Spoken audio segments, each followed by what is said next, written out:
அவர் வாழ்நாள்ல நடந்துச்சு என்றெல்லாம் நபிகள் நாயகம் ஸல்லல்லாஹு அலைஹி வஸல்லமுடைய காலத்துல நடந்த அந்த அவர்கள் செய்த அந்த முன்னறிவிப்பு அவங்க காலத்திலேயே கண்ணுக்கு முன்னாடி நிறைவேறின அதிசயத்தை அன்றைக்கு சஹாபாக்கள் பார்த்தாங்க. சஹாபாக்கள் பார்த்து தங்களுடைய நம்பிக்கை, இவர் சாதாரண மனிதர் இல்ல, இவர் அல்லாஹ்வுடைய தூதர் தான், தூதர் என்ற அடிப்படையில தான் இதை சொல்றார் என்பதை புரிந்து கொண்டார்கள். அது மாத்திரமல்ல, இன்னும் புரியுத கேளுங்க. அதாவது பெருமானார் ஸல்லல்லாஹு அலைஹி வஸல்லம் அவங்கள எல்லாம் சேர்ந்து எதுக்குறாங்க, அம்பிட்டு பேரும் சேர்ந்து எதிர்த்து களத்துல சந்திக்கணும்னு சொல்லி படை திரட்டிக்கிட்டு வர்றாங்க. அந்த படையே இவர் வெல்லுவார் என்று எவராலும் கற்பனை செய்ய முடியாது. அந்த நேரத்தில் திருக்குர்ஆன் சொல்லுகிறது, சயுஹ்ஸமுல் ஜம்உ வ யுவல்லூன துபுர், இந்த பெரும் கூட்டம் தோல்வியை தழுவுவார்கள், புறமுதுகிட்டு ஓடுவார்கள். திருக்குர்ஆன்ல இருக்கு வசனம் 54வது சூராவுல 45வது வசனம். சூரா 54ல 45வது வசனத்தில் அல்லாஹ் சொல்லி காட்டுறான், சயுஹ்ஸமுல் ஜம்உ வ யுவல்லூன துபுர், இவர்கள் இந்த பெருங்கூட்டம் தோல்வியை தழுவுவார்கள், புறமுதுகிட்டு ஓடுவார்கள். ஓடுனார்களா இல்லையா? பத்ர் போர்ல அகதியா. இது வேடிக்கை என்ன தெரியுமா? இது எப்ப இந்த வசனம் அருளப்படுது தெரியுமா? மக்காவுல உயிர் வாழ்வதே டேஞ்சரா இருக்கு. அப்ப இது எப்ப மக்காவுல இருக்கிறாங்க, எல்லாம் அடிச்சு மிதிச்சுக்கிட்டு இருக்கிறான், அடிக்காம இருந்தா போதுங்கிறது அன்னைக்கு உள்ள நிலைமை. அப்ப சொல்றாங்க, புறமுதுகிட்டு நீங்கள் ஓடுவீர்கள், அடி வாங்கிட்டு சொல்றாங்க. அடிக்காம இருப்பீங்கன்னு சொல்லல, உங்களை அடிக்கிற அளவுக்கு வளருவோம்னு சொல்லல, புறமுதுகிட்டு அனைத்து கூட்டமும் ஓடுவீர்கள், வெல்லுவேன், ஜெயிச்சு காட்டுவேன் என்று நபிகள் நாயகம் ஸல்லல்லாஹு அலைஹி வஸல்லம் அவர்கள் அல்லாஹ் சொல்வதாக சொன்னார்கள். இதுவும் உதாரண விடுற வழக்கம் இருக்கு நம்மள்ட்ட. நம்மள ஒருத்தர் அடிச்சான்னு வைங்களேன், நீ எங்க தெருவுக்கு பாத்துக்கிறேன், இது சும்மா சொல்லுவோம். அவன் 1000 தடவை நம்ம தெருவுக்கு வருவான், நம்மளால ஒண்ணும் செய்ய முடியாது. அது அந்த நேரத்தில் வந்துகிட்டு சண்டையில அப்படித்தான் சொல்றது வழக்கம். நாட்டுக்கு மத்தியில சண்டைகளையும் பொய்களை தான் புடுவாங்க. தனி மனிதனுக்கு மத்தியில சண்டை நடந்தாலும் உதார விடுறது வழக்கம் தான். தொலைச்சு போடுவேன், பின்னி போடுவேன் அப்படின்னு சொல்றது எல்லாத்தையும் உள்ள வழக்கம் தான். ஒரு அடி அடிச்சுன்னா பல்ல உடைச்சுன்னு சொல்ல வேண்டியதான். இந்த மாதிரியான உதாரா இது இல்ல.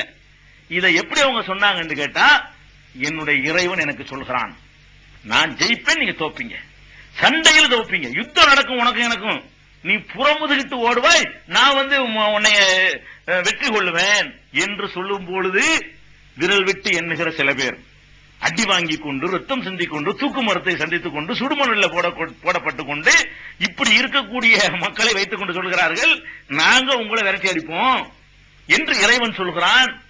நிறைவேறுச்சா இல்லையா? பத்ர் போர்ல சஹீஹுல் புகாரில நீங்கள் இதை பார்க்கலாம். 2915வது ஹதீஸ், 3953வது ஹதீஸ், 4875வது ஹதீஸ், 4877வது ஹதீஸ் புகாரியில. இன்னும் ஏராளமான நூல்ல இருக்கு. புகாரி தமிழ்ல வந்திருக்கனால உங்களுக்கு இதை மட்டும் சொல்லுகிறோம். இப்படி ஏராளமான நூல்கள்ல இந்த சம்பவங்கள் இருக்குது. பத்ர் போர்ல இதை சொல்லிக்கிட்டே வர்றாங்க. துவா செஞ்சுவிட்டு நம்ம தான் வெற்றி பெறுவோம், அல்லாஹ் சொல்றான், சயுஹ்ஸமுல் ஜம்உ, இவர்கள் புறமுதுகிட்டு ஓட போகிறார்கள், ஜெயிக்கிறது நாம். எப்ப 313 பேரை வச்சுக்கிட்டு அவன் பெரிய கூட்டத்தை பாடிட்டு இருக்கிறான். அப்ப இந்த அறிவிப்பை நினைவுபடுத்துறாங்கன்னு சொன்னா, அது நினைவுபடுத்தினபடி நிறைவேறும் செஞ்சுன்னா என்ன அர்த்தம்? பெருமானார் ஸல்லல்லாஹு அலைஹி வஸல்லம் அவர்கள் இறைவனிடமிருந்து தமக்கு வருகிற உத்தரவாதத்தை தம் வாழ்நாளிலேயே நிறைவேறுவதை கண்ணார பார்த்தார்கள். அவர்கள் மட்டும் பார்க்கல, அவர்களை சுற்றி இருந்த மக்கள் எல்லாம் பார்த்தார்கள், எதிரிகள் பார்த்தார்கள், வன்மையாக எதிர்த்தவர்களும் பார்த்தார்கள். சொன்னதெல்லாம் நடக்குது. இவர் எதெல்லாம் தனக்கு இறைவன் செய்வான் என்று வாக்களிச்சுக்கிட்டு இருக்கிறாரோ அதெல்லாம் ஒன்றன் பின் ஒன்றாக நடந்துகிட்டே இருக்கிறது என்று சொல்லி பார்த்து தான் அந்த மக்கள் அல்லாஹ்வுடைய தூதர் நம்பினாங்க. அல்லாஹ்வுடைய தூதர் நம்புறதுனாலதான் அல்லாஹ்வை நம்பினாங்க, அல்லாஹ்வுடைய வேதத்தை நம்பினாங்க. சில பேர் தலைகளை பரட்டுறாங்க, குர்ஆன் மட்டும் தான் போதும், அல்லாஹ்வுடைய ரசூல் வேணாங்கிறாங்க. குர்ஆன் இவங்களுக்கு வரல, அவரை நம்புறதுனால அதை நம்புறோம். அவர் சொன்னதை வச்சு, அவருடைய நாணயத்தை வச்சு, அவருக்கு நிறைவேறினதை வச்சு இவர் கண்டிப்பா அல்லாஹ்வுடைய தூதர் தான், இவர் அல்லாஹ்வுடைய தூதர், அது அல்லாஹ்வுடைய தூது செய்தி தான், அது அல்லாஹ்வுடைய தூதை கொண்டு வந்தாருன்னா கண்டிப்பா அவர் அல்லாஹ் ஒருத்தருக்கத்தான் செய்யறான் என்றெல்லாம் அந்த மக்கள் நம்புவதற்கு நபிகள் நாயகம் ஸல்லல்லாஹு அலைஹி வஸல்லம் காலத்தில் அவர்களுக்கு இறைவன் சொன்னதாக கூறிய முன்னறிவிப்புகள் அவர்கள் கண் முன்னே நிறைவேறியதிலிருந்து நாம் அறிந்து கொள்கிறோம். இவ்வளவுதானா? இன்னும் இருக்கிறது இன்ஷா அல்லாஹ். அஸ்ஸலாமு அலைக்கும் வரஹ்மத்துல்லாஹி வபரகாத்துஹு. அன்பிற்குரிய அல்லாஹ்வின் நல்லடியார்களே, நபிகள் நாயகம் ஸல்லல்லாஹு அலைஹி வஸல்லம் அவர்கள் தமது வாழ்நாளில் செய்த முன்னறிவிப்புகளில் சில அவர்களுடைய வாழ்நாளிலேயே நிறைவேறியிருக்கின்றன. வேறு சில முன்னறிவிப்புகள் அவர்கள் மரணித்தவுடன் குறுகிய காலத்திலே நிறைவேறியிருக்கின்றன. இன்னும் சில முன்னறிவிப்புகள் நமது காலத்திலே நிறைவேறிக் கொண்டு இருக்கின்றன. இன்னும் சில முன்னறிவிப்புகள் மிக விரைவில் நிறைவேற உள்ளன. இப்படி 4 விதமான முன்னறிவிப்புகள் இருப்பதாகவும் அதிலே நபிகள் நாயகம் ஸல்லல்லாஹு அலைஹி வஸல்லம் அவர்கள் வாழும்போதே நிறைவேறிய சில முன்னறிவிப்புகளுடைய விவரங்களையும் நாம் நேற்றைய தினம் அறிந்தோம். நபிகள் நாயகம் ஸல்லல்லாஹு அலைஹி வஸல்லம் அவர்கள் வாழும்போது நிறைவேறிய இன்னொரு முன்னறிவிப்பு, அவர்கள் அல்லாஹ்வுடைய தூதர்தாம் என்பதை நிரூபிக்கக்கூடிய, அவர்கள் கொண்டு வந்தது அல்லாஹ்வுடைய வேதம்தான் என்பதை சந்தேகமற நிரூபித்து காட்டக்கூடிய முன்னறிவிப்பு என்று இதையும் சொல்லலாம். அது என்ன முன்னறிவிப்பு என்பதற்கு முன்னால் ஒரு சரித்திர பின்னணியை நீங்கள் தெரிந்து கொள்ள வேண்டும். நபிகள் நாயகம் ஸல்லல்லாஹு அலைஹி வஸல்லம் அவருடைய காலத்திலே மிகப்பெரிய 2 வல்லரசுகள் இருந்தன. ஆரம்ப கட்டத்தில் ஒரு வல்லரசு பாரசீக வல்லரசு, இன்னொன்று இத்தாலி, ரோமாபுரி என்று சொல்லுகிறோம் இல்லையா, அந்த இத்தாலியுடைய வல்லரசு. இந்த 2ம் தான் அன்றைக்கு அவர்களுடைய காலத்திலே ரொம்ப பெரிய சாம்ராஜ்யமாக இருந்தன.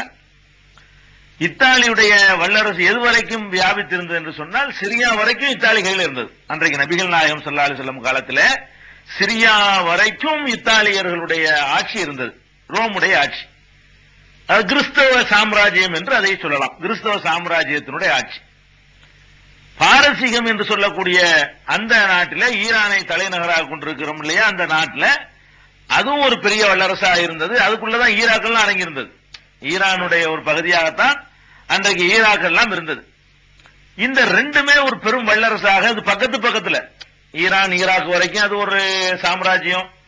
அது மாதிரி இங்க இது இத்தாலியில இருந்து ஆரம்பிச்சு, ரோம்ல இருந்து ஆரம்பிச்சு சிரியா வரைக்கும் ஒரு சாம்ராஜ்யம். இப்படி இருக்கும் பொழுது அடிக்கடி மோதல்கள் நிகழும். சில நேரங்கள்ல இத்தாலியுடைய கை ஓங்கும், சில நேரங்கள்ல பாரசீகளுடைய கை ஓங்கும்.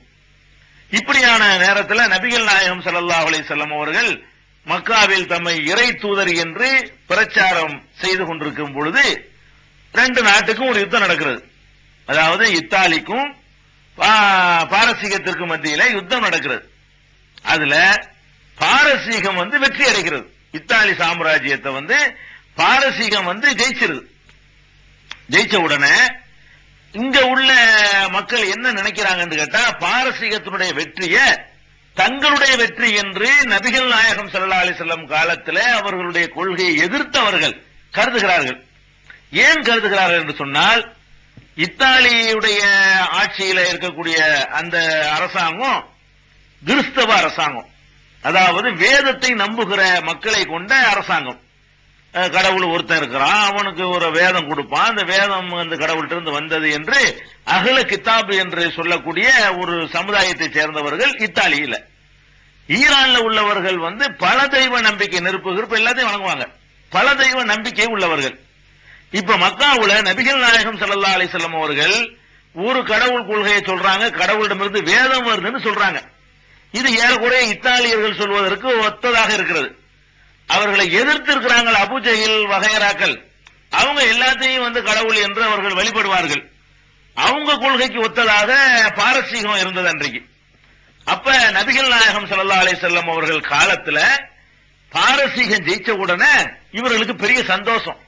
என்னமோ வேதங்கிறப்பா, உன்னைய மாதிரியே வேதக்காரர்கள் சொல்லக்கூடிய ஒரு கூட்டம் அடி வாங்கிட்டு இருக்கு பாரு, உன்னைய மாதிரியே தான் இத்தாலிக்காரங்களும் வேதங்கிறாங்க, நபிங்கிறாங்க, தூதருங்கிறாங்க, அதே மாதிரியான இன்னொரு வழிமுறையை தான் நீ சொல்ற, இப்ப நாங்க தானே ஜெயிச்சிருக்கிறோம் அப்படின்னு சொல்லிய பாரசீகத்தினுடைய வெற்றிய தன்னுடைய வெற்றியாக அந்த மக்கள் கருதுனாங்க, அர்த்தம் இல்லாமல் கருதுனாங்க.